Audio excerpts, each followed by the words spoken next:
Hi, I'm Dr. Matthew Letterman, Chief Medical Officer and co-founder of WeHeal. Hi, I'm Lisa Rice, Senior Health Mentor with WeHeal. And we're here today with HealReels, episode from Brave.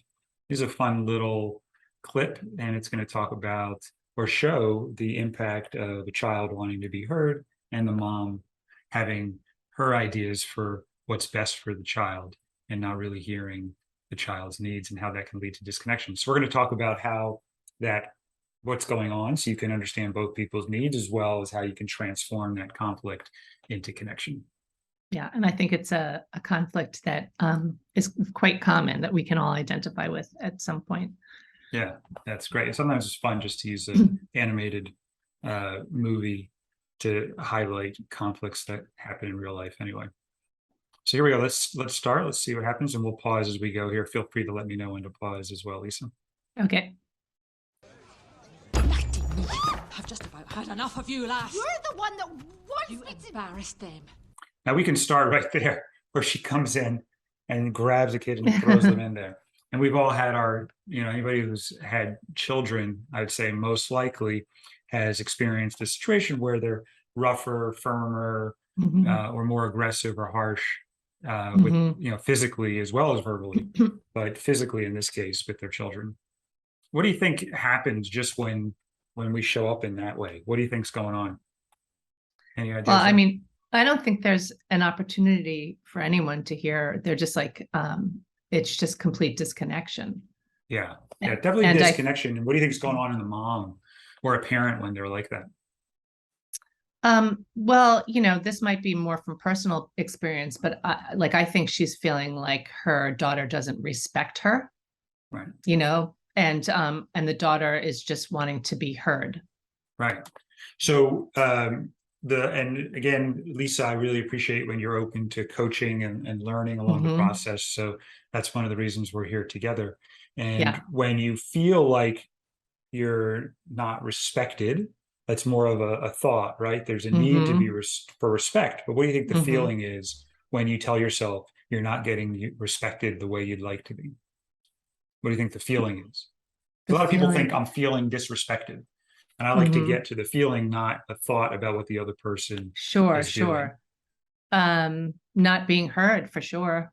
Right. So another need would not to be heard. And usually when I'm not having my need for respect, I'm feeling frustrated. I'm feeling angry. Yes, of course. I'm feeling impatient. I might even be feeling hurt and sad or disappointed. But those are all the feelings you can see that are happening inside of me and a lot of those are stimulated by our thoughts and our need for respect. So in this case, go ahead. Oh, no, you can really see that what you described with the mother. She's irritated, she's frustrated, right? She's mad. Yeah, exactly. And the first part of connection is to connect to the feelings inside of us versus the thoughts about what the other person is doing, such as they're disrespecting me. That's going to disconnect us. If I think, oh, I'm feeling really frustrated and hurt and sad right now, that's going to start to bring us back towards connection. So that's why it's helpful. Distinction. Yeah, that's a really great distinction. Right. So that's why it's helpful to try and start shifting towards that nonviolent communication consciousness, NVC consciousness, towards what I'm feeling and connect to that even in myself. Although she's that's what I wanted to get at. She right now is likely dysregulated, right? So when you're lost, basically at the end of your rope, you're throwing, grabbing, swinging, right? That's dysregulated. So they're just flooded, overwhelmed, right? They're probably under-resourced, right? Under-resourced is when you're tired, hungry, right? You're just, that sense that you just don't have the capability, the capacity to even connect. All those times I would just say the best thing we can do is identify that state and take a break. Yeah, I was just going to say, like we've identified in other videos, a take 5, right? Right. Because nothing will ever happen in that state. They'll never be able to resolve it. Yeah. Exactly. That's the goal, is to understand, hey, I'm in that state. Sometimes you can see yourself heading, it's almost like a slide. You're heading down and you go like, oh, I'm catching myself. I'm getting under-resourced. I'm getting more frustrated, more impatient. You catch yourself before you become totally dysregulated. Or you're dysregulated, you catch yourself, and you try to stop further interaction until you can regulate yourself again. So one of our first needs is to regulate the nervous system. That's where I would suggest that she's at. Yes. Okay, so now she's going to continue engaging instead of doing the take 5, like we talked about, which is, hey, I need to take a break. I'm not going to be able to connect right now. Let's connect later. But watch what happens is she stays engaged in that under-resourced, dysregulated state. You embarrassed me. I followed the rules. You don't know what you've done. It'll be fire and sword if it's not set right. Just So I want to start that she said, you embarrassed me, right? So one thing is now we're directing all of our feelings and needs at the other person. In other words, we're blaming Merida for my experience versus taking responsibility for my experience. So when she could say, I'm feeling embarrassed, right? Even if you do that, now you're owning it. It's from a position of strength and empowerment versus you embarrassed me. And now the focus is I got to change Merida or I got to control Merida. Yes. Okay? Yes. So I think that's really important to, again, try and get that language about my state, not the other person. I am the queen. You listen to me. Oh! So what do you think her need is when she says, I am the queen, you listen to me? What's the need? Her need is control.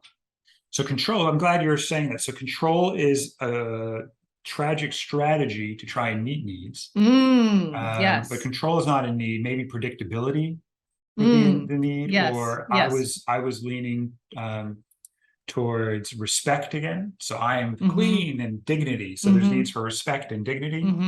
And depending on, people who've seen the movie, how she showed up, if something a child does embarrasses the parent and the mom is wanting acceptance from the peer group, so that's a need, acceptance. And Sure. then Yes, that's a big one.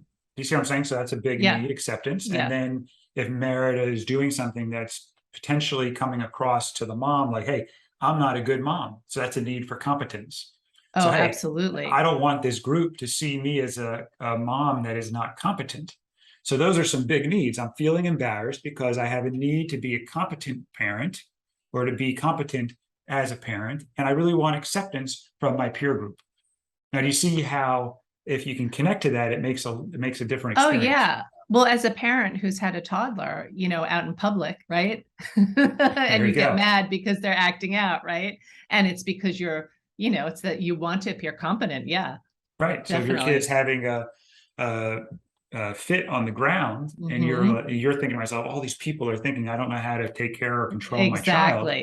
Exactly.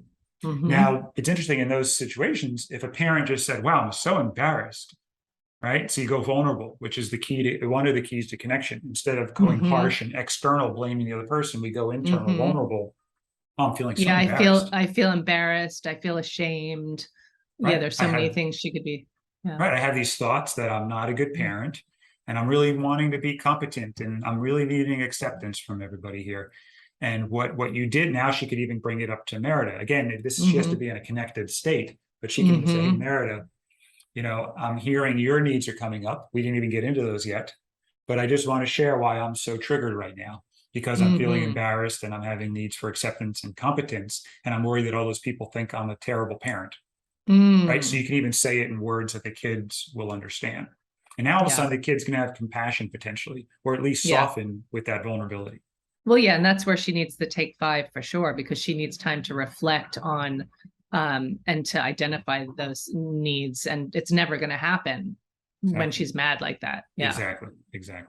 All right, let's see what happens here. This is so unfair. Unfair. So now she just said her need, right? So now again, assuming mom was totally resourced and regulated, we could focus on Merida. So instead of saying unfair, what are you talking about? And starting to get defensive as we can sense the mom is about to do, we can say, oh, what do you think Merida's needing? She just told us. She has a need for fairness. Fairness, yeah. Right. So she's saying fairness is coming. Oh, okay. You don't even have to understand why as a parent. But if you just said, oh, I'm hearing fairness is coming up, Merida, thank you for sharing it. That's going to have a different impact. But look at how the mom responds. Never there for me. This whole marriage is what you want. Do you ever bother to ask what I want? No. Oh, so that's a big one. Remember we talked about the needs for children. Kids, they want to be heard. They want to know that their needs matter. right? Mhm. And they want choice. So Merida just highlighted a couple of them, all Yeah. three of them actually, right? I want you Yeah, to hear yeah. me, Mom. I Yeah. want to know that my needs matter. This is your need. This is dealing with your needs for acceptance and competence, Mhm. most likely, and dignity and Mhm. things around that. But this Mhm. has nothing to do with my needs, Mom.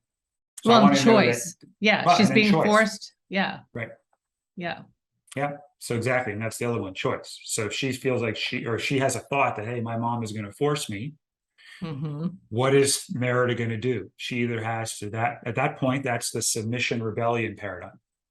Is Mhm. Merida going to submit and do what mom wants, or is Merida going to rebel? So anytime autonomy and choice is now stimulated in children, they have essentially two ways to go, neither of which we really want as a parent if our focus is connection. Mm. Right? Yeah, yeah. Let's see where she goes. Oh, you walk around telling me what to do, what not to do, trying to make me be like you. Well, I'm not going to be like you. Oh, you're So now she's wanting, what would we guess here? This is a need for empathy. So now Absolutely. she's just saying, you walk around, you tell me what to do, I'm not you. And how would we give her empathy? Let's practice giving her empathy right now. We'd say, hey, Merritt, I'm hearing how frustrated you're feeling. I'm hearing how annoyed and resentful even. Like this is really Mhm. upsetting you. Mhm. And you're wanting choice. You're wanting us to see you and see what your needs are. We want Mhm. you to be able to decide, and at least dignity for you, Merida, would be like, hey, you know what feels best to you in your body. And what the path I'm wanting to go down is different than the path you want to go down. Am I getting you, Merida? Right. So now we're trying Yeah. to connect to Merida around her pain. Man, what a different scenario we'd be seeing if they had the tools to do that, huh? Exactly. acting like a child. And Acting like a child. So instead of giving her empathy, the mom is still stuck in judgment. So Yes. even then, if the mom could just stop and say, oh, I'm hearing an empathy and I can't get there. I'm still in judgment. I'm going to take 5 now. Even now, your take 5 is okay. But instead, she throws another judgment out, which is basically the mom saying, I'm in pain too. And this is that empathy collision, Yeah. right? That most fights entail. Yeah. And I think it's an important point to identify the judgment whenever you're calling someone a name or shaming them in some way like that. Like, I don't know. Right? Yeah. I don't know where my thought just went. No, but it's important to own Yeah. the judgments, even if you're having them, or if you hear the Mhm. judgments, to say, hey, I'm hearing this. So I like to talk about it as I'm having a thought. So I have a thought that you're being ridiculous, and I want to try to translate that thought. So I sort of separate it, and I acknowledge, oh, there's a thought over here versus this is the thought that's true, or identifying with the thought. Sure. Yeah, it's helpful to call that out so we can then work to empathize with the judgment and then eventually translate the judgment. Because all judgments are just tragic ways of expressing your unmet needs. In other words, if I say you're selfish, that's say my need is for my needs to matter. And I want to make sure that you're caring about my needs and your needs. So you see how it seems like there would be some fear underneath that too, with judgment, Yeah. There's often some unpleasant feeling because it's a communication of an unmet need. So we always have our feelings will let us know if our needs are being met or not. If we have unpleasant feelings, that means there's one or more needs that are not being met or that we're worried won't be met in the future. And if we have pleasant feelings, that's a sign that our needs are being met. Right? So if I'm scared, maybe my need for safety is coming up. If I'm feeling happy, maybe my need for connection is being met. So you see how that works? Yeah. I mean, I think it's really great to go back to the basics, right? If something doesn't feel right, a need's not being met, and if you're feeling peaceful and good inside your body, your needs are being met. I think that's really just a basic thing to remember. Yeah. If people could just remember that feelings come and go by the second, depending on whether you're experiencing a sense that your needs are being met, that makes feelings so much less scary, right? It's basically, it's just your body's way of communicating with you. Hey, my needs are met, or hey, your needs are not being met right now. Take care here. All right, let's see what happens now. you're a beast. That's what you are. Merida! I'll never be like No, you. stop that! I'd rather die than be like you. So now she's saying stuff, she's basically just expressing, this is how much this matters to me. This is how important I would rather die than be like you. That I want you to hear me and hear how much this matters to me, Mom.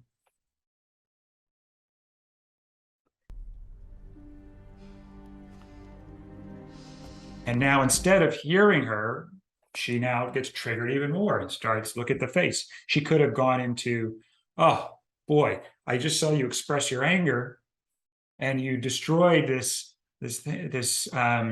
was hanging on the side here.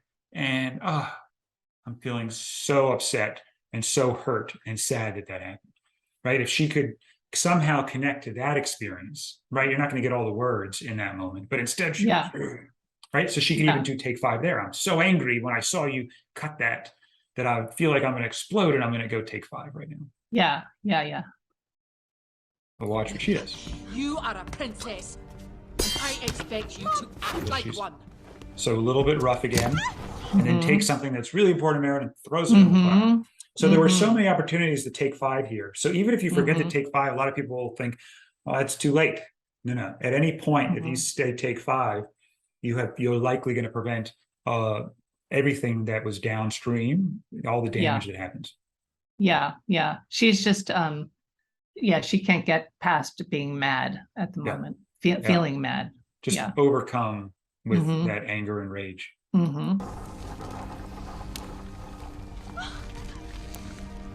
Right? And instead of going more anger, right, which was what Merida was doing, escalating, she now goes down and sort of starts to shut down, right? So she has tears, shuts down, and then withdraws, walks away. So she was rebelling, and now sort of not even, sort of submitting, but then also just pulling away. And then we wonder why kids pull away if this is their experience over and over again. What other choice do they have? They're not going to be heard, so either their needs aren't going to be met the way they want, they're going to have to rebel and fight, which is very painful for kids and the parents, or they will go away. Right? And now she's sad and hurt. Right. And notice though, her sadness and hurt, which is, even though she can't communicate verbally, it's apparent visually. And that's what speaks to the mom. So you can see in a second how the mom responds when she sees the hurt that was stimulated. Oh yeah, that was a powerful moment. Let's get to that. Okay. Merida! Merida!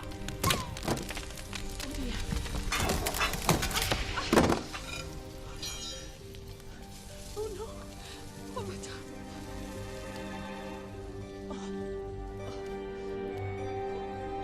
So now the mom has tears and the mom goes. So what happens is, you see how the vulnerability brings us back to connection. Unfortunately, the vulnerability came because Merida couldn't get angry anymore, right? She just sort of went the other way and sort of shut down, and all, the tears came out and she ran away.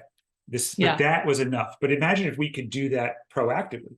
Let's go vulnerable. This is what will happen, right? The mom will soften just like she did. Merida will soften. We can do that in connection at any point. We don't have to escalate to this level. And then you can't. Go ahead. Oh, I was gonna say, you can't identify with your own empathy, right, in a situation like that. When they've got the space and they to hear one another, then the feeling of empathy will arrive, right? Right. If they can listen. Exactly. And one of the things we can talk about is also, every parent has reacted to in some way like the mom. I have yet to speak to a parent, I know I have, where you just are so embarrassed or ashamed around how you handle that situation. And that's a big, it's just to say, like, we don't want to look at the mom and say, what a terrible mother. We want to come up and put our hand on her. She's hurting. She was hurting from the minute she stepped into the scene to now. She's sad, she's hurt, and ultimately she was trying to meet her needs for acceptance and competence and dignity, but she did so at the expense of connection and care and love. Absolutely. And you can see she's regretful about it, Right? So there's a repair that needs to happen. And maybe at one point we can role play the repairs for all of these conflicts as well, and we can show how that could look too. That would be a great thing to do. It'd be fun, Absolutely. right? Yeah. Let's see. So now what's happened to Merida, right? She's just running away. And this is what kids do, right? She's crying, she's hurt, she's alone. And this is actually really funny. See how she's crying on the horse running? Yeah. One of the greatest causes of suffering is when you have to hold your pain alone. And the mom and the parent couldn't help her with her pain. She is now stuck with her pain alone. And eventually, if that happens enough times, we learn to suppress our pain. And we suppress our feelings because it's so painful and there's no way to relieve that. So one of the things that we can do is we can help be there through nonviolent communication. We can actually come back. So even if you had a blow up like this, one of the keys is not avoiding blow ups. I mean, that's great, right? But they're going to happen. How do we repair so that we can come back and connect and she doesn't have to hold this pain alone? Yeah. Yeah. I think that's important. I think as a parent, being able to come revisit the situation, right? Right. And also to have some, express to your child that, I'm sorry, apologize, let them know how, you're feeling about it. Right. And maybe that'll be a good exercise. We can go back and do that, because with nonviolent communication, they don't really want you to apologize as much as they want you to hear the pain that was stimulated in the other person as a result of my actions. Wow. So okay. And it's not the word sorry, it's what is behind the sorry. If I'm saying sorry because I want you to, I want to tell you I'm this terrible person and I want you to forgive me and tell me I'm not a terrible person anymore. Right. That is disconnecting from a nonviolent communication perspective. If I want to say, hey, I can just imagine the pain that you felt as a result of my actions. And I want to hear your pain, and I guess your pain, and I empathize with your pain. My guess is if I was the mom and I was trying to repair afterwards, I would go back to Merida and I'd say, hey, when you're ready to talk, I'd like to repair if you have any space. And most children, will be eventually, most people, depending on where the relationship is, will want to come back and repair. And that could look like, hey, Merida, I just want you to know, well, I would probably start with them, right? I would say, I'm imagining, again, this is me hearing their pain. I'm imagining by how I acted in the bedroom up there was so painful for you, and that you're feeling hurt and angry and disgusted and so upset and sad and all these really strong feelings because you had all these beautiful needs. You wanted to be heard, and you want to know that your needs matter, and you want to have choice, and you want love and predictability and softness and gentleness in how I handle my disagreements and my frustrations. Am I getting any of that, Merida? And you might say, yeah, I think you're getting it. And then I'd say, and is there more that you want me to hear? And she might share more, or she might not. And I've heard all of her pain, and I've taken a second to just be with her pain. Then the next step would say, hey, do you have space for my reaction? And then I would express my reaction. So a lot of time when parents feel bad, they want to apologize and then explain themselves. That's about the parent's need to be seen. Absolutely. You see what I'm saying? So that's different. So yeah, I don't that's want to really take the stage. Yeah, that's a big point about apologizing, because then I imagine it would lead to some artificial harmony, because you're not really getting to you're not resolving really what's going on, right? Exactly. You're sort of Exactly. glossing I it want over. to get to and if I apologize and I feel terrible, it's about how bad I feel. Right. I want to spend the first minutes about how bad they feel. And that's why apologies often will fall flat, right? They're not as healing. And then after I've heard their pain and I say, oh God, I totally get it. I can only imagine how awful that is. Yeah. Do you have room to now hear my reaction? And they'll say yes or no. And if they say yes, I'll say, I want you to know that I feel such regret. I feel ashamed. This is where I share. I feel ashamed and embarrassed when I show up that way as a parent. I don't like when I show up that way, and I have judgments of myself. And I just want you to know that I have a lot of regret, because now you say, I too value your choice and needs for mattering, and for your to be heard, and for love and predictability and gentleness and how people communicate. I value that too, and I didn't show up in a way that supported those. So I just want you to hear, Merida, that I have such regret. Yeah. And then she'll say, okay, thank you for sharing that. And then I'll say, hey, something that would help my healing now that we've helped Merida's healing is I'd love for you to see my good intentions behind my actions. And this is where I share my needs, even though I wish I did it differently. I would say, yeah, I just want you to know that I have this thought of, as a queen, I'm supposed to show up in a certain way, and my children are supposed to show up in a certain way. And if they don't show up that way, then competence. I worry that I'm not being a competent mom and a competent queen, and I'm not going to be accepted, and my dignity is at stake. So I have this belief that I have to have you fit into this certain box. And I know you don't want to fit into that box. I'm hearing you. And I just want you to hear that this is a struggle for me that I'm working on. I think it's really, can you tell me that? Tell me what you're hearing, and then they'll tell me back that. Yeah. And I'm going to challenge you a little bit, because yes, absolutely. If that connection happened, I could see the repair and how they'd really connect and hear each other.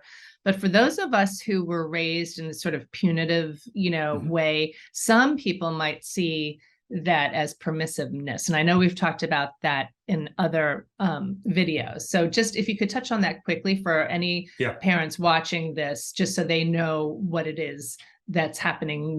It's not like permissiveness, and it's not like giving up or whatever. That's a great point. And permissive to me is a label that we put on when the kids' needs matter at the expense of the parents' needs. So if we're only meeting the kids' needs and they're in sort of not caring or supporting our needs as the parent, then that's what maybe get a label as permissive. Yeah. But what I'm suggesting is that we say, okay, after you heard my needs and your needs, how can we meet your need, Merida, for choice and mattering and to be heard, and my need for acceptance and dignity and competence? Now, some of that is going to be the mom's internal work, right? Because, in your mom's belief system. Sure. And then we can say, hey, is there a way that we can come and try and support each other in a way that works for both of us? So that's what I'm getting at. But at first, we have to heal and hear each person's needs separately. And then we can say, okay, now that we have this quality of connection where we're together, let's come together and work as a team. And that's a need for collaboration and interdependence. And when we're collaborative and interdependent, we care. I don't want to meet my needs at your expense, and you don't want to meet your needs at my expense. And there's a trust in nonviolent communication that we've built that's the way it is, but it takes time to build that trust. Yeah, that's important. Does that make sense? It does. And what I'm thinking about is how, we really do carry patterns from our childhood, and our parents who carry these patterns and things from their parents and on, right? Right. So I imagine, like, if you had the tools, like the mother has the tools, the daughter has the tools, that sort of helps you to break that pattern, right? Like, because you're approaching it in such a different way and in such a connecting way. Right. And I like to think about that, how the transformativeness of NVC. Yes. And the tools are key. And as many tools and as much experience as I have, I'm still struggling at times. And it's the repair. It's the desire to connect to what's going on inside of me. Why did I act that way? It's usually old behavior patterns, right? And I think we've talked about this before. Often these behavior patterns are developed when, as a scared 6-year-old child, and we're just using those same behavior patterns because that's what we know. So it takes a little time, but we want to update those. They need an update, right? Now that we're older with a lot more skill and resource, we don't have to rely on those same old behavior patterns to protect ourselves and to stay in connection and to keep ourselves safe. So that's what we're working on. And that's what NVC allows you to build. But sometimes these old triggers just hit you, and it's just an old pathway, similar to, as much as I want to tell you, Lisa, you need to stop knowing how to ride a bike. Even if you wanted to, your body is still going to remember how to ride a bike. Right. So those are like that implicit memory that our body just does sometimes. And we want to have compassion for it, not try and suppress it or shame someone. And in fact, me and my wife to this day, even this morning, had a beautiful interaction where I said, hey, this is my old pattern. And what you can do for me to help me with this pattern is if you can just have compassion it's I'm getting a triggered response to something you're saying or doing, and it has nothing to do with you. There's nothing you need to do differently other than have compassion. In fact, if you try to explain yourself to be seen, like you're not this bad person or whatever the reason is, someone's trying to see, that's not going to help. I just need like tons of compassion and trust that my intention is to grow. And then I can actually heal through that and create these new pathways versus trying to suppress them because there are these bad reactions. Yeah. So what I'm hearing is the ability to be vulnerable. Yes. Right. To allow yourself vulnerability. And also, I remember you shared a video a long time ago about repatterning neural pathways. And I think it's important for everyone to understand that the more you use these tools, you're not going to be perfect every time, but you keep using them, you build the muscle, right? And then you repattern those pathways. You shared a video about someone riding a bike and they had to learn to ride the bike. Do you remember that one? Yeah, it's how to unlearn riding a bike. It's a very popular YouTube video where they just change it so that instead of when you turn right, the wheel turns left instead of right. And it was very, very hard to retrain the neural pathways, or to retrain the body to create new neural pathways when you had these old ones. But it happened. It just took time. And that's the key, is that, just using them over and over again. It's almost like driving a car, right? I'm very good at driving a car, but to this day, there's times where I'll still make a little mistake right here or there. And it's okay. I recover and I fix it. Right. And that's sort of how we want to think about this. We're making success is not the absence of these sort of falling off the pathway. It's when the magnitude, the duration, and frequency are going down over time. Right. So that to me, the magnitude is how big the reaction is. The frequency is how often you're having these reactions, and the duration is how long they're lasting before you sort of get back on the path. So that's what happens over time. So the more you practice, the good news is whenever you're using willpower, the longer you go, the harder it gets. But when you're building these new tools with new muscles and their health promoting behaviors, the more you do it, the easier it gets. That's always a sign for me. Yeah, and I imagine the feedback is also very motivating because you can see how others react to you when you use these tools, right? Right. Yeah, like you get a different result. Exactly. And at any point within a disconnection, you can go vulnerable and use the tools. So halfway through a fight, you can just be like, oh, I am not showing up the way I want right now. Right? Whether you use humor, word, comment, whatever it is. But at any point, you can always head back towards connection.